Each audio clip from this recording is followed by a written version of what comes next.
Hi guys, welcome back to my channel. मैं आऊँगा सीधी हेक्रो अचार टोबगी रेसिपी मैं आमदा शेयर तौजरके आई हाना सो हेक्रो अचार टोबगी रेसिपी बुदी मैं आमदा शेयर तौजग्रबने अदुई सो ngasi सो अनोबा हेक्रो अचार टोबगी रेसिपी मैं आमदा शेयर तौजरके हेक्रो से अहानबदा फजना सुमाइना चामथोए हेक्रो से हाफ केजी ने लैबा खरा कुइरे अदुना सुमाइना खरा दाग तारिने अदो सिसिने फजना सोइदोअनी अदुगा मैं आम हौजिक से हेक्रो से फजना मिनिट तरा सुमाइना मिनिट 10 फुटले अदुगा असिसे ngahaktang फुटपा लोइरगा इसिंगदगी लौखटलगा इंगहले अदुगा हेक्रुदा मसागी सुमाइना मागी महक महक लैबसिंगसे असिगी तांकक सिदा हेक्रू से सुमाइना सोइरनी मरुनी कइने अचार तौगे सो दुम याय अदो एदो मरुदो लौथोअगा सुमाइना मतोंग खैदो अचार तौरनी अदो सुमाइन तौरगा सोइरे अदो मैमसु मरुने कने अचार तौनिंगसो अदुम तौबियो यागनी को अदो तौरगसु महक महकते अदुम ककपियो मनुंगदा मसला थुम नुंग मरोय मरोक तो फजना चंगनबगी अदुगा हुजिकसे सुमाइना लोइना सोइरनी अदुगा अमुक लोइरकांदा अमुक उच्चरागे अदो हुजिकसे लोइना सोइबो खोटपा लोइरे सुमाइना अदुगा मांगोंदा ngасai दाग ककेका ताबदो अदु सिंगदो लोइना लौथोखरे अदुगा फत्तबा यारम खोलम सिंगदो लोइना लौथोखरे अदुगा हुजिकसे नुंसादा सि फौरनी नुंसादा पुंग अहुमुक फजना फौरनी अदुदुगा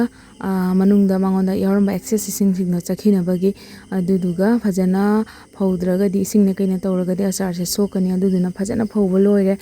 अचार तौनबगी हुजिक मचनसिंगसे लोइना सिदा सेमजरनी को अहामबदा सिदा पासपुरन हपचरे अदुगा फदिगोम मरु टेबल स्पून अनिखक अदुगी सुमाइना हंगा मरु से टेबल स्पून अहुम खक हापे जीरा टेबल स्पून अमखक अदुगा अजवाइन हापे अदुगा मैम होजिक से अइना ग्वा मोरिस हापके तौबने अदो हापत्रे ग्वा मोरिस हाइसे अखोई क्वागा चाबा मरोइदो अदुने अदो मैम अदो हापत्रे अदुगा अइगी अचार तौबगी मसला सिदी अदुम मैमना खंगिदुनी आई हाना देसो अदुम अचार तौबगी रेसिपी अपलोड तौबनीना अइगी रेगुलर व्यूअर्सिंगना दे अदुम खंगनी अचार गी मसला सिंगसे लोइना अदुम मानई अचार तौब खुदिंगी खरा यामना हाप खरा लिखना हाप अदुदनी अदो मैमना हौजिके अइना हाइबदो क्वागा चाबा मरोइदो अदो हापियो लैरगदी अइंगोंदा लैत्रबा अदुगी हापत्रसु याम हावे अदुगा हौजिकसे सुमाइना मोरोक तो हाना फरा सुमाइना ग्राइंडर तौगेसु यारे अदुगा सुमाइना सुगेसु यारे को अदो सुमाइना ngahaktang मसला से इंगहलगा के मकांदा सुमाइना सुरनी अदुगा ग्राइंडर तौगेसु यामना कुफनगनो यामना कुफलगदी कनो तौनी अचार दो हापदा याम कुपगदी हाउतेको अदुदुना हौजिकसे सुमाइना सुबो कोपसु लोइरे अचार हापकदबा मचनसिंगसे अदुगा मोरोक तो ngसाइना मोरोक तेकु जबदो मोरोक तेकुदसु नुंसादा फौदो इने फजना चामथोगा एक्सेस सिंग यावरम सिंगदसु कंगनाबाना अदुगा हौजिकसे सुमाइना अचार तौबगी थाव कप अमका हापे थाव से मैम हापचिनगेजु याइको अदो यामना हापचररो अमुक मथौ तारसु अदुम कोना हापचरगेना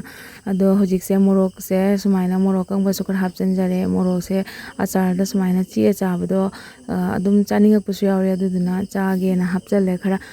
हापनिंद्रसु हापद्रसु कैसु काइदे अदुगा मोरोक अतेकपसे हापबा मतुंगदा मिनिट अममुक थम्मगा मतुंगदा ngसाइगी हेक्रुजिंगदसु हापचले हेक्रुसे हापगा मईसे मीडियम तौरगा थम्मे सुमाइना मिनिट अममुक ngौरबा मतुंगदा सिदा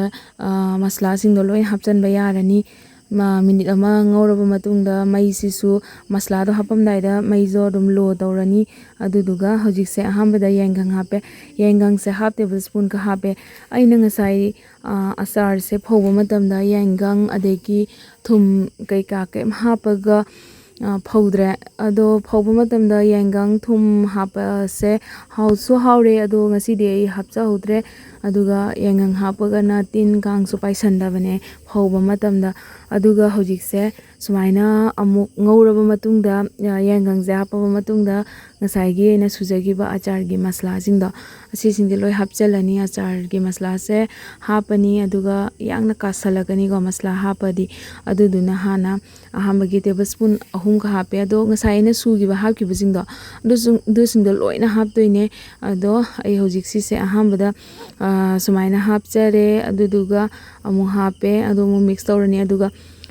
thum hapani namgadaba changda ado achar di masagi sinbanina thumdi namba changdugai kitang hena hapagadi aduga hengkona achar se kuithara kandadi adum balance oigrani aduga achar se thumjina su kuina lehanbada mateng yam pange magi shelf life to sanghanbada aduduna hojik se aduga sinbada su khara phai ka thum khara yamna hapagadi aduga hojik se sumaina mix tawre matungda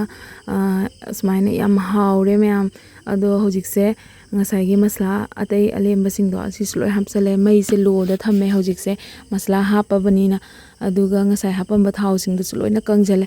ado thau se sumaina sum kangna thamninga so dumi aduga thau je atai su mayam hapaga thau na chotna tawge so dumi ai ka ado sumaina tawrasu achar se kem so oi maramdi phajana phaudokna phajana tawrabanina aduga achar se yam haurani ado phutlaga tawbanina sum semba loibaga dum chaba yarni ka ado masla kai kak se kuina thammingai di haikru achar jidi kuina thammingai gi kuiraga chahi ani ahum daga thammingai saringai dum haure aduga isa du jam benefit yam oiba aduduga hojik se thau je na katanga sahalaga ngyaktang thammani aduga sana di hapchararoi sahalaga ngyaktang inghalaga sum khara lumbu saringai da sumai hapani aduga phajana mix tawrani yam kangaga su nuaite dana chabada aduduna adu thauna di loop kai hapado haparoi aduga achar se yamna su kuina su haidi aigi se achar se di hekru achar se likpanina yam kuina chararoi aduga mayam kuina thamgadaba oiragadi adum vinegar hape ado aidi kuina thamaroi dum tha ama manungda loigibra khangde tha ga phadabra khangde tha ani ahum dum chagada oiragadi loisangada oiradi dum vinegar ga dum hapteba ado yam kuina sahi ani ahum thamgada oiradi dum hape ado hapchararoi aduga sumaina achar hapasidi liliki container da hapiu aduga liliki container do achotpada hapigano phajana chamthokpiraga nungsada phau kangna phawdokpiraga aduga hapiu ado chochona hapagadi mo achar se kuina thamba yaroi yangna sokchalakani achar chaba matamna su khutna lawraga chabigano mayam chamasna tawraga lawraga chabiu aduga nungsada su marak phawdokpiu achar se adumain tawragadi yam kuina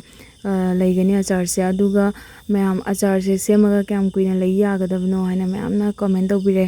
ado achar do season aba pharing adum kuina leidoini ado season aba phatragadi adum sangna laigadabado adum shelf life to tenjala aga adum yangna sokla ani aduduna mayam phajana